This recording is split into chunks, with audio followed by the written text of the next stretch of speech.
Okay, so today we're going to look at the word control. So recording these lectures, by the way, I've noticed now, after a couple years of recording them, that I say the word okay a lot in these lectures. Like if you played like a game where you had to consume something every time I said the word okay, watching my YouTube videos, that would not go well.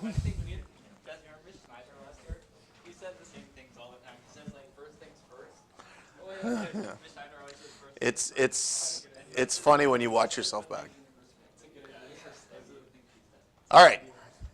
Here's what the IB curriculum says about this topic called control. Okay? So, and it's just one thing, one slide here. So you need to discuss a range of control systems. That's a point. You need to outline the use of microprocessors and sensor input in control systems. Evaluate the different input devices for the collection of data in specified situations. Explain the relationship between a sensor, a processor, and an output transducer.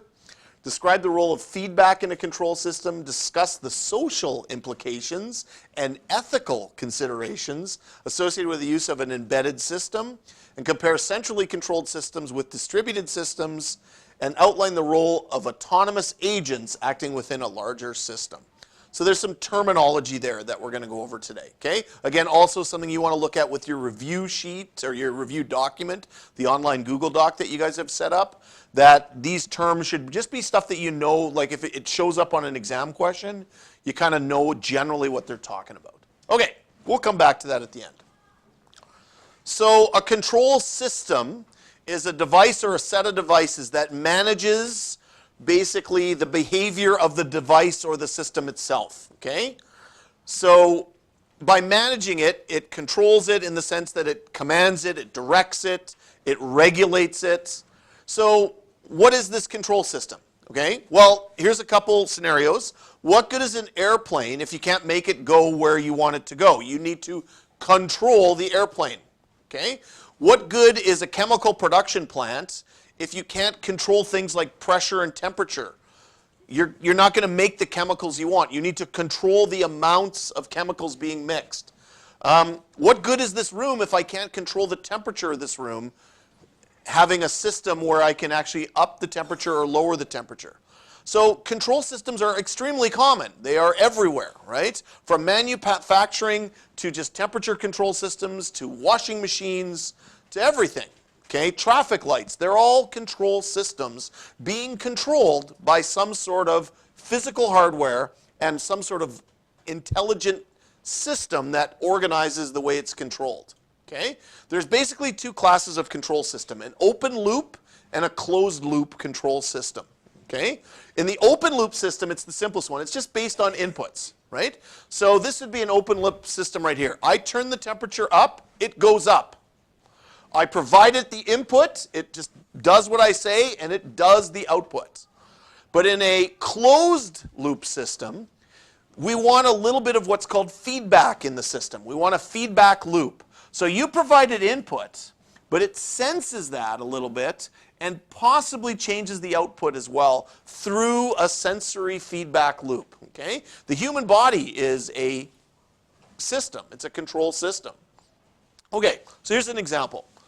Say there's manual controls that will open and close a hydraulic press, like a big giant press that can squish stuff, okay?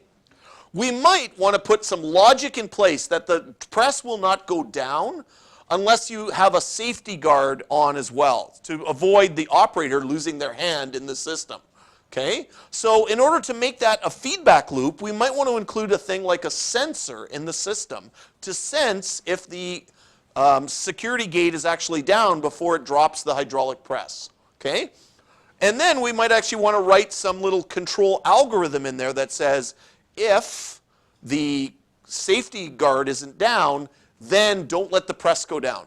However, if the safety guard is in place, allow the press to move down, okay? That's as simple as it gets. A feedback loop system is a way to control that hardware. Okay, so when you design a system, okay, and again, this is sort of more of an engineering discussion, but you have to think, what do I want it to do? And what do I need to know if it's actually performing properly? So there's lots of ways you can do that, right? You can set up sensors like thermostats that will control the temperature in your house, but also sense the temperature in your house. So you can imagine if you had a temperature control system in your house that didn't have a thermostat, like it didn't actually sense the temperature in the room, you'd be cranking it up and turning it down and then just kind of feeling how the house was. And it might never shut off and it might never turn back on again. Okay, so that's what the thermostat does, is it provides a feedback loop. When an airplane is landing, there's a radar at the end of the runway that tells the aircraft if it's coming in too high or too low, or too far right or too far left, and that helps feed back to the airline how it's coming in on the landing. So you could turn dials, you could type numbers, or you could use some other physical quantity to provide physical input to your system, right? We tend to think of computers as inputs as like mouse clicks, button presses, and stuff like that, and those are totally true. But it could also be something like a physical dial, or something else or a lever, like an actual mechanical lever, okay? But then we also need to know how well the system's doing, right? Like we need feedback from the system. So we need feedback like from the thermostat telling the system whether it's reached the temperature that you wanted, or whether it's below the temperature we wanted and we need to keep upping the temperature.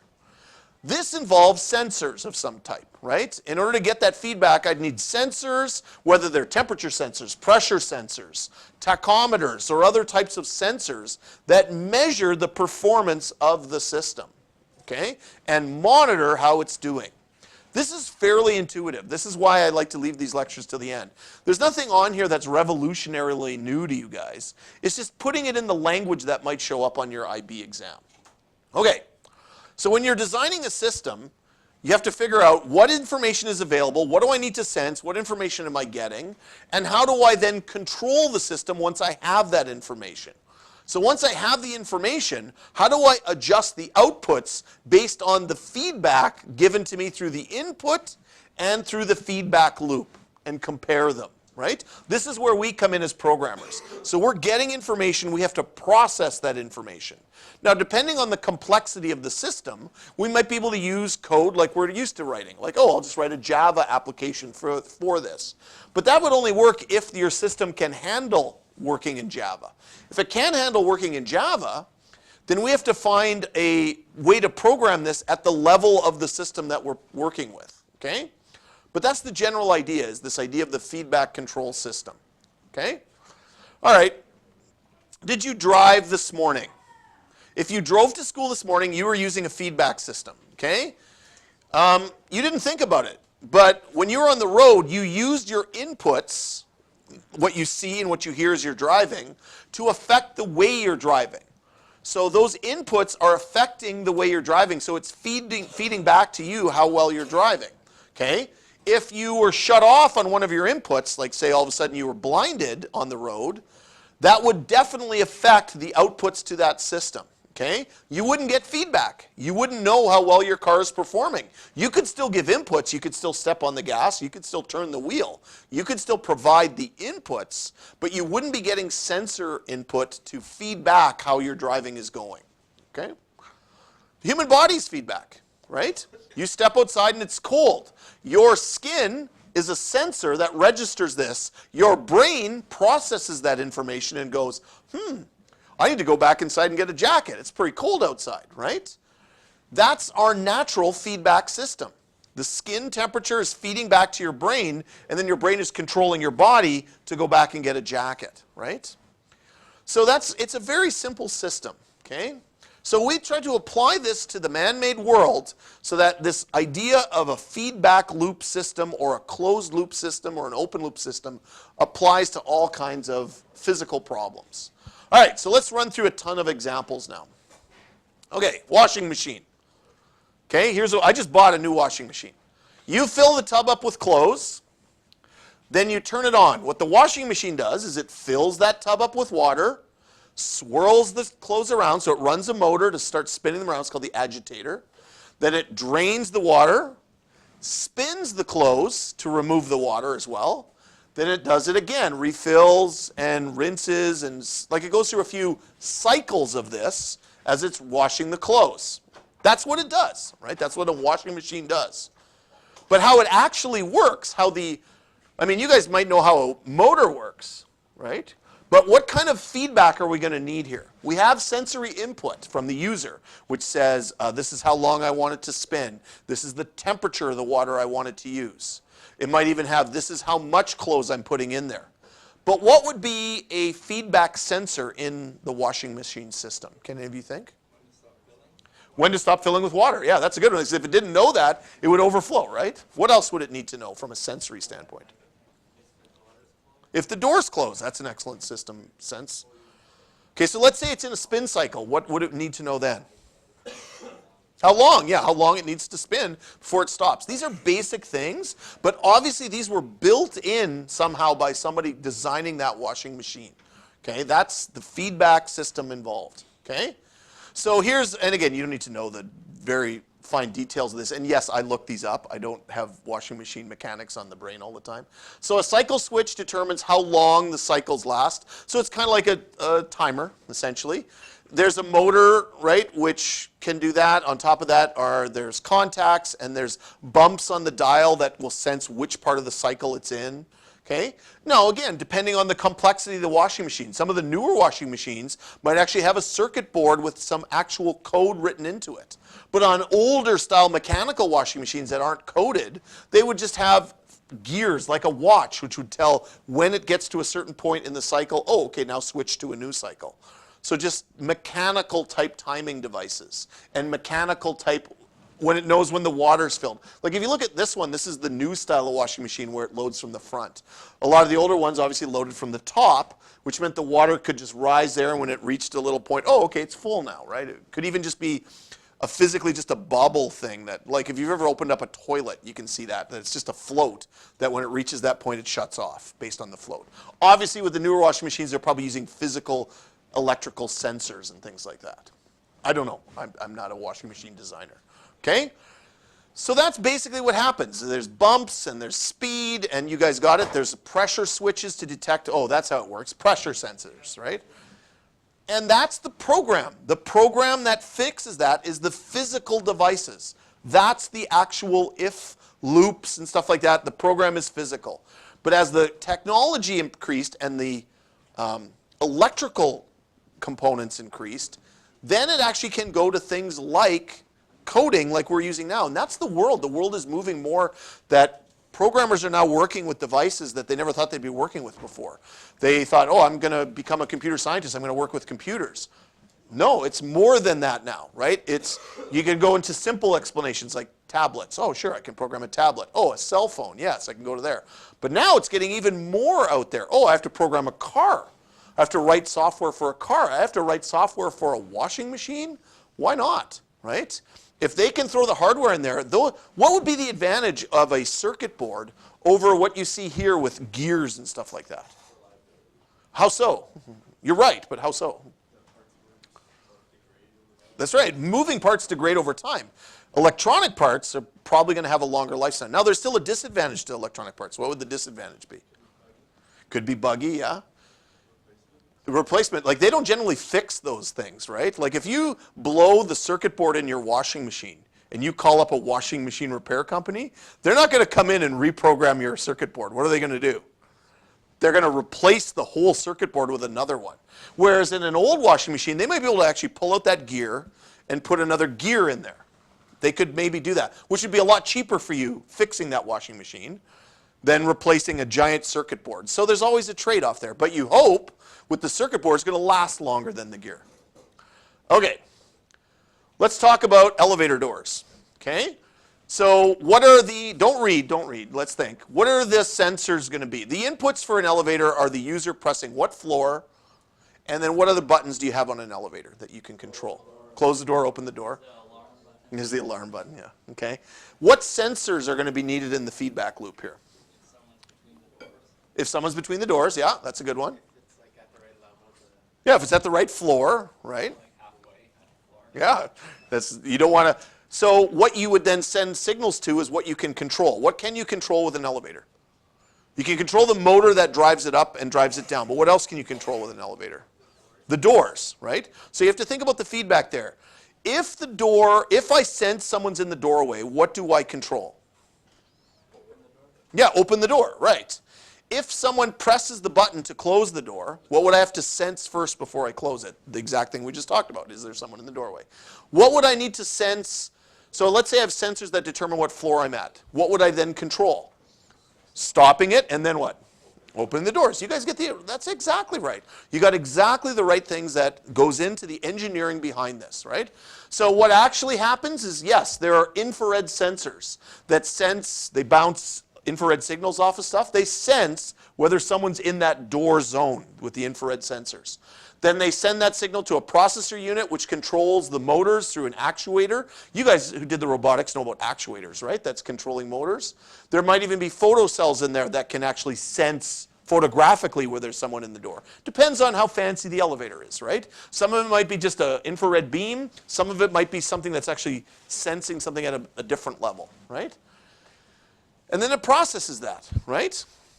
So here, I actually broke down the elevator process a little bit for you guys. Hang on. Whoa, where were we? Oh, sorry. So based on those sort of inputs, we go, okay, first a person says, okay, I want to go to floor 7. So they press the 7 on the input, okay? The computer receives the signal and says, okay, I'm going to, let's say there's like 3 elevators in this particular place. I'm going to send a signal to the elevator that's closest and moving in the right direction. So someone obviously had to write some code or build some hardware that would actually perform that brain operation. Oh, I just got a signal that said someone wants to go to floor 7 and they're on floor 1. I have to sense which elevator is closest and start moving it towards floor 1. So then it starts doing that. It uses magnetic sensors to tell which floor it's currently on, okay? So then it will send the signals to the motors, says start moving the elevator that way, okay? When the elevator reaches the floor, the doors will only open when the elevator cab reaches the point where it has stopped and the sensor has sensed it's at the right level. And then it will run a timer as well so that the door isn't open forever, right? That would be another piece of the electronics there is it opens the door to let people in there. But let's say it was just one guy who walks in and he's like checking his phone. He doesn't press the close door button. And so then sure enough, the timer would kick in. Has anyone ever seen a really old elevator in movies and stuff like that that didn't have buttons? How were they controlled? Did anyone know? It used to be a job. There was a person called an elevator operator whose job it was all day was to run the elevator up and down. That was an actual job. Okay, and not that long ago that they did that. They were the ones. Now they had some of this input available, but they were providing the feedback. An actual human was. And then somebody replaced the human with a feedback system. Okay? And then the passenger presses the button. This is sent to a computer. So now we're using a computing device. We'll activate the motors. When the elevator is approaching the floor, it activates the motors again, slows it down, doors open, etc. Let's run another example of the traffic light. Okay, so this is another simple one. You get up to an intersection, you press a button because you want to walk across the street. Okay? It sends a signal to a microprocessor. Okay? It waits for the time to trigger the signal because traffic lights are on timers. And then what happens is in traffic signals, there are actually underground wires running in the intersection area that induce electromagnetic fields that detect the presence of metal, which would be the car, right? So it detects and senses whether a car is in the system at this point. Okay? And so that would be kind of part of the feedback loop of a traffic light system. Okay? Now, in some climates, this is harder to work with because, like our climate, we have a tougher system to run a lot of electromagnetics under our current pavement because of the temperature extremes in Winnipeg. So this type of system might not be available depending on where you're at. GPS, okay, you guys know basically how that works. But basically, you know, global positioning system, that this is using satellites. Okay? It's using satellites to determine your position based on your device. Okay, so let's run a little example here. Okay? You know you're 10 miles away from satellite A in the sky. So you're somewhere on the Earth and you're 10 miles from satellite A. Okay? Now you could be anywhere. If you think, here's a satellite up in the sky and you're 10 miles away, that's a big radius all around the Earth of where you could be. Okay? But it also knows that maybe you're 10 miles away, 15 miles away from satellite B. So now we have two overlapping spheres. Oh, you're in satellite A's range. Oh, and satellite B's range. So now the field in which you're searching is smaller, okay? So again, maybe again, if you think of it this way, that based on these 3 satellites, 1, 2, 3, you are standing right here. You know you're this far away from satellite A, you're this far away from satellite B, and you're this far away from satellite C. Using some basic geometry, we have a overlapping area. It now kind of knows where you are, right? Do you know what this is called when you use 3 satellites like this? Triangulation, that's right? It's a very simple process. You triangulate where you are. It's with 2 satellites, it's harder, right? If it was just these 2 satellites, this is the range you're in now. Or these 2 satellites, it's this slice.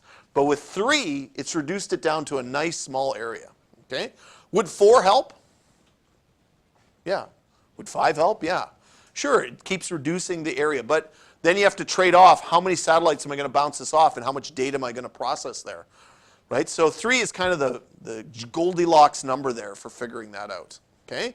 The Earth itself actually acts as the 4th sphere, right? Because we know we're on a flat surface on the Earth. Well, not flat, but we're on a flat-ish surface on the sphere, okay? So modern receivers will now go up to 4 satellites for looking for your GPS to improve the accuracy there. And that's getting better and better over time as we can increase the speed of transmission and stuff like that. We can then bring in a 4th satellite and say, oh, now my GPS is way better. It can really get a lot better. And it's amazing that this is technology that's now sitting in your phones. That your phone right now could jump up and hit 3 satellites out in space and orbit around this planet and triangulate your position. And you can do that right now where you're sitting, as long as you get a signal, okay? So what are the inputs, processes, outputs of the feedback loop within this system, right? These are the kinds of questions maybe you could encounter in your IB exam, right? Like, what are the inputs to a GPS system? What are the outputs to a GPS system? What are the processes? What is the feedback going on there? Okay, so let's run through a couple input devices. As we just said, most of these are sensor-based, okay? So they're sensors that are crucial to a feedback system to feedback information to see how the system is operating. Again, the example, if you're driving to school and you can't see that input is gone, your whole system is going to get compromised. Okay? So at its base level, a sensor is a device that measures physical quantities of something, okay, and remembers and records that value. So for example, a sound sensor senses how much physical sound is occurring. A light sensor senses how much physical light is occurring. Now with a light sensor, we could think, well, how much light, how does that tell color? Well, maybe I have a separate sensor for different colors, right? So this is how much red I'm sensing, this is how much green I'm sensing, this is how much blue I'm sensing, and then I could combine those inputs to generate the value for a color, okay? A transducer is something that converts input energy into output energy, okay? We talked about this when we talked about analog to digital and digital to analog, but again, it's that idea. So here's an example of a microphone is the sensor which senses sound inputs, then it's possibly amplified to make it more usable, and then it's outputted through some sort of output device like a speaker. So that's what's happening right now as I'm talking to you. This microphone is taking inputs, and that speaker is providing output through a process, right? So somewhere along the line, what I'm saying is being amplified and produced out for you guys, right? Okay. Here's a more modern system, the Kinect from Microsoft. Actually a really good piece of hardware. They actually did a really good job building this one, and the new one even better, the new one for the new... They do. You're actually, when you buy an Xbox 360 or if you buy a Xbox One, they're basically giving this away because the technology in there is more expensive than the system itself that you're paying for. What you're paying for in that camera is incredibly good technology, believe it or not. They're not making money. And they don't make money off those gaming systems at all, by the way. They actually lose money in the production of them. You know what they make money on? The games, yeah, the games themselves. That's like printers. Exactly. That's like printers. They don't make money on selling the hardware of printers. What do they make money on? The ink, yeah, the ink and the toner and the, all that is where they make their money. And they have to think about that from a big business standpoint. Obviously, when they first put out this stuff, before they created a huge company behind it, they wanted to make money on the hardware. But then as things got competitive in the market and they wanted to win the competitive race, they did, anyways, we're off topic. Okay, meters, air fuel meters, right? Sense internal combustion engine systems of how much oxygen and stuff to run the cars better, right? How much air versus fuel ratio. So these are, again, all different types of sensors that are giving input and feedback into the system. Okay, a UAV, okay? Biological sensors, which can sense the presence of organisms in the air and other biological factors, right? Electromagnetic spectrum sensors, which can detect light at levels that we as humans can't see, okay? Radar systems, which can detect things beyond even visible light. All right. So now let's look at these terms: central, distributed, and embedded systems. So these, as you may remember, were in the IB curriculum part. So what's before I even show you, what would you say, let's backtrack. What would you say an embedded system is? Yeah, why not? I'm surprised no one didn't actually say it's a system that's embedded, right? That seems to be what you guys usually do. But so embedded means built in, right? What's a distributed? What's a central? Well, let's move on. All right. A central system is one where direct control of the operation of all the individual, I'm going to use the word nodes, flow from information from a single server.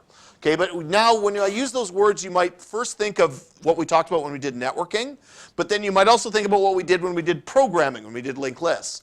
But again, let's forget about computers. You are the central controller of all the people under your control. That's a central system, right? You kind of have one brain controlling all the things out there that we'll just call nodes, okay? And I'm the server. I'm the who's in charge, okay? The nodes are dependent on that server.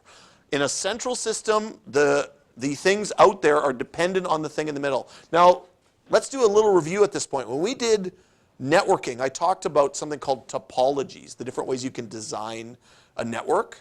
And there was the star, there was the ring, there was the bus topology. Which one of those topologies is a central system? Right, you guys got this. Good, so the review is looking good. Okay. A distributed system does not need to depend on a server, okay? In a distributed system, everyone acts independently. So everyone takes care of themselves, okay? So this would be a system where you're running a bunch of stuff, but you don't need to worry about controlling it centrally.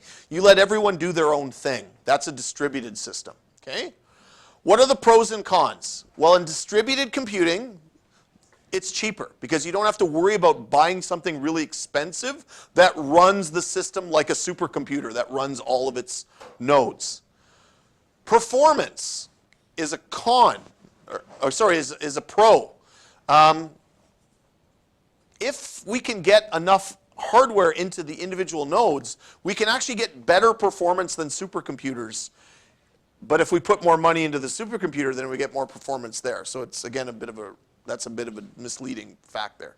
Reliability. Without a supercomputer or a central server, you don't have to worry, just like in the star system, or pardon me, in the in systems where the main computer goes down, like in this building, if the server goes down, nobody can use a computer in the building. But if these computers aren't on the server, we can use them individually. Even if this one goes down, we can use a different one, right? Because they're all individually managing themselves. And then scalability, right? If you're running a company, if you built a shoe store, and you just sort of made each cash register independent, then it's easy to add more cash registers to your system. Okay? But if you are controlling it through a central system, then it might be more difficult to upgrade your shoe store to more locations because now you've got to factor in that they have to get controlled by the central system. So on a basic level, those are your pros. And then your cons would be, again, in distributing computing, that because we're distributing stuff out, we might run into network bandwidth issues. We might run into security issues.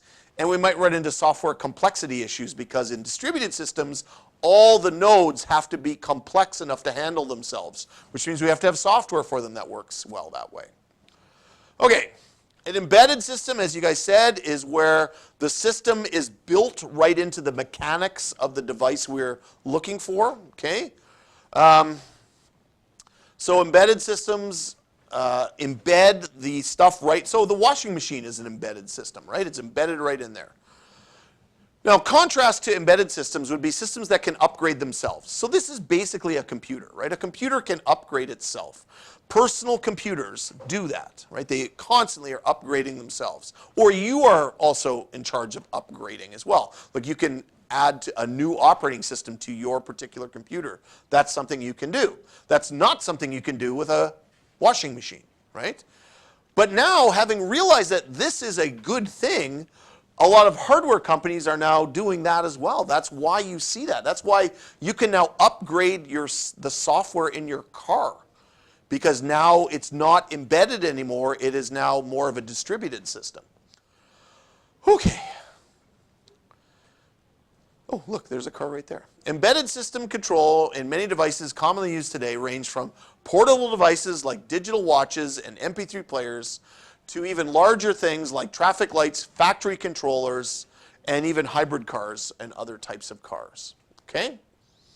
I found some pictures here to include in that, like how red light camera works as well and stuff like that. Again, it's just more examples. I think you guys seem to be grasping this really well.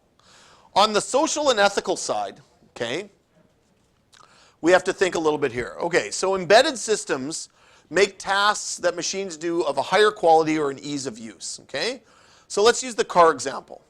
Internal computer chips improve fuel economy and control several parts of the car, including the lights that go on when you need to fill up your gas tank, right? So within the system, they have an embedded system that's sensing feedback within the system, okay?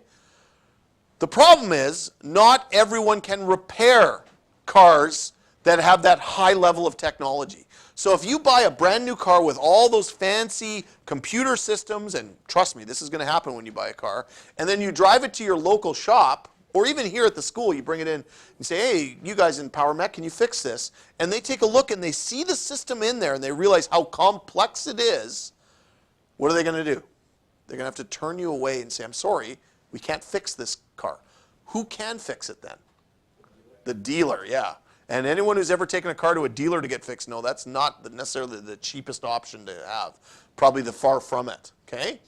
Because now they have monopoly on repairing your car. They're the only ones that can fix it.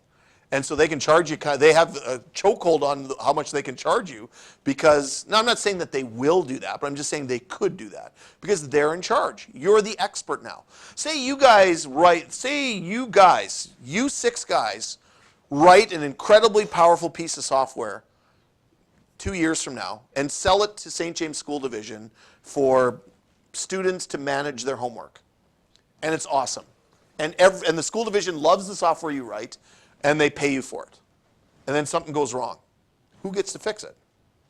Only you guys. You're in charge. So you can charge the school division whatever you want at that point because you are the monopoly there.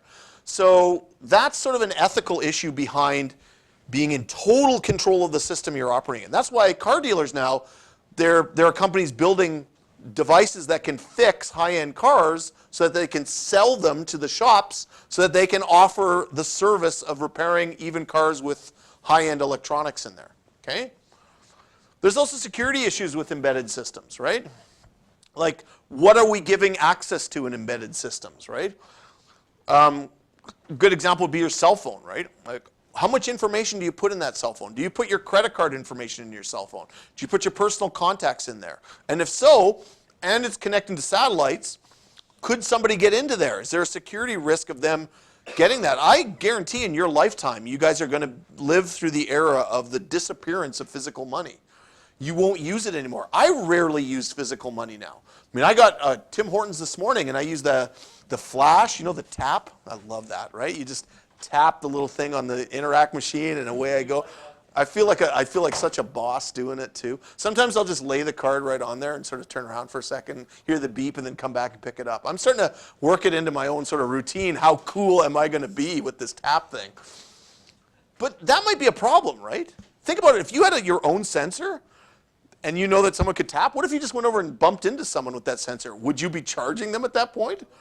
That could be a total issue, absolutely. Yeah. Yeah, and just sort of accidentally bump into them. Oh, I'm sorry. Meanwhile, you just charge them $200 or whatever the maximum is for a flash. Right? I think it's like 50. Depends on the bank, right? So yeah, absolutely security could be an issue. But we love the tech. We love how it makes our lives better, but there's always that ethical consideration to sort of bring in that question of not can we do it, but should we do it, right? Okay. This is, I don't know if you guys have heard of this, the Seti at home system. What it does is if you sign up for the system, Seti at home, it will use a piece of your home computer to help process data. So often our home computers aren't doing a heck of a lot. I mean, if you're gaming, maybe it's doing a lot. If you're surfing the internet, it's probably not doing that much. So this powerful computer you bought is only using a small percentage of what it could do. So what Seti does is it says, oh, when you're not busy, I'm going to borrow some of your microprocessors if you don't mind. And basically it installs software on your system that will be connected to Seti at home, and it will therefore use your computer as part of a massive chain of computers to process data, okay? And that's what it's doing is actually searching for extraterrestrial life. It's running sensors off of satellites and then processing all that data. Now there are other types of systems that do that, sort of crowdsourcing of data, but it's just something, again, to think about. What are the ethics involved with that? Right? Bitcoins, right? You guys heard of Bitcoins, right? First introduced in 2009, peer-to-peer electronic cash system that could be something revolutionary, it could be nothing. We don't really know at this point, okay? Is it a thing? Is it not a thing? Is it something that will catch on in more ways? There's some more information on here. I researched some of this for you, but this was, I think, more so for last year's group that had a specific case study on Bitcoins. But it's something to think about, right? Like, is there an ethical issue behind using Bitcoins? Sure there is, right? I mean, it's money. What about sort of third world companies and the exchange rates and stuff like that? Is that something we should be thinking about? Is this going to replace modern currency? And if so, what are the ethical implications of that? Right? If Bitcoins become a big deal, is there an ethical issue behind that? Like, can you buy a coffee with Bitcoins? Not every place allows that, right? Yeah, there is now, right? So there are ethical considerations to go in place there. Okay, the final thing I want to wrap through today is this idea of autonomous agents, okay? This is actually a coding thing if you get down to a certain level. An autonomous agent is basically something you can build that will run itself, okay? In software, intelligent agents are things you guys have programmed. Like enemies in a game are autonomous agents. They take care of themselves. They start looking for your hero and they attack your hero, okay? Jack, your game is a good example. You had the little monsters. They would sense when the hero was nearby and start chasing him, right? That's an autonomous agent, okay? So we can write those at a coding level, but they also exist on other levels. So a classic example might be a Roomba vacuum. It's an autonomous agent. It's supposed to take care of itself when it vacuums your room, okay? In order to do that, it needs to have sensors and have a feedback loop within it, right? And Jack, your code did that. It sensed and then it acted on what it sensed, right? Roomba senses the walls and acts on that. Okay. I actually studied this as well in university. This idea, again, of the feedback loop is something that you can study at a software and a hardware level, and it gets interesting. Pardon me, when you do something called a state diagram. This is a simple example of that this agent is sensing the actions of the environment. Once it gets that input, it will affect the way it runs. Okay, but if we move on and basically think of it as a more simple version of it is, do I turn myself on or do I turn myself off based on input into the system? This is actually how memory works, right? How a piece of RAM works is it has to sense whether it's a 1 or a 0 and does it turn itself on or off based on inputs and outputs. Okay, but it's at the most extremely simple level, okay? So state diagrams and autonomous agents need to know how many different states they can be. And some of you, didn't some of you use game states in your programming? Yeah. So game states are this idea as well in coding, that how many states can your game be in, and when do I decide which state to switch from? Okay. This is again sort of this idea, and if you guys study computer science beyond, say, maybe it's in second year now, but I'd say it's in third year, you're going to do this thing called a state diagram. And they're really not that hard, and they're really neat once you get into how they work, okay? So you analyze all the possible states. Here's some more complex ones, where you think about whether I should be turning off and on based on inputs and stuff like that. So you end up drawing these diagrams, and in these diagrams you'll have like loops that feed back on themselves. Maybe next time we meet, I'll try and dig one up from my old studies and show you what they look like. But they're actually pretty cool. And then that can actually relate to things like linked list. Like in our linked list, we had moving from one state to another, moving from one node to another. And if you take that into the realm of trees, same idea. And then beyond trees, which we didn't have time to study this year, are graphs. Graphs is the extension of trees beyond that. And we can have things like directed graphs. So again, I'd like to show you maybe next time. Actually, no, maybe real quick. Real quick, let me show you what a graph would look like. Okay, just to wrap up, because I want to pull it back into coding. I know you guys are tired, but just give me 1 second. We can do this. So, in terms of state diagrams, you guys learned, again, the linked list was just that, right? Linking from one item to the next. And then we could have added the doubly linked list, right? You guys remember that? And then we move that to the tree object, right? You guys remember this? Okay. The next level of abstract data type beyond that would be where you have nodes in a system that don't have the structure of a tree. Okay? So from one particular node, I could go to another particular node. And like all over the place, right? This is called a graph, right? And maybe I could go from here to here, and I could go from here to here, okay? But then you have what's called a directed graph. So I now would add arrows to this system. It says, so this might help if I could label the system. This would be A, B, C, D, and E, okay? So now I could say, okay, I can go from C to A. That's the direction I can go. But I can't go back from A to C. Not allowed. Now, I can go from D to A, this way, and I can also go back from A to D. Now the graph becomes a little more complex. The direction matters, so you can have what's called a graph object, and then you can have a directed graph object. And this could be part of your system as well. Now, a classic example, a piece of code I wrote on this once was, if you were designing software for airline companies, and these were cities, okay? Then you could determine the flight paths. Like, can you fly from Winnipeg to Chicago? No, but you can fly from Chicago to Winnipeg. We have a flight that goes that way. And then, so you have the graph object, and then you have the directed graph object, which we were just talking about, and then you can have what's called the weighted graph. With a weighted graph, you would have a value for each path you take. So in the airline example, it could be the flight time. So the flight time from Chicago to Winnipeg would be, I don't know, what is it, about 2 hours? Okay?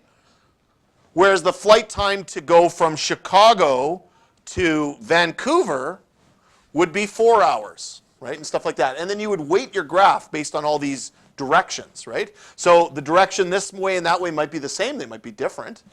And then you could write, so what I had to do is you had to build this, a directed graph, and then you had to say, okay, I want to fly from Vancouver to Chicago.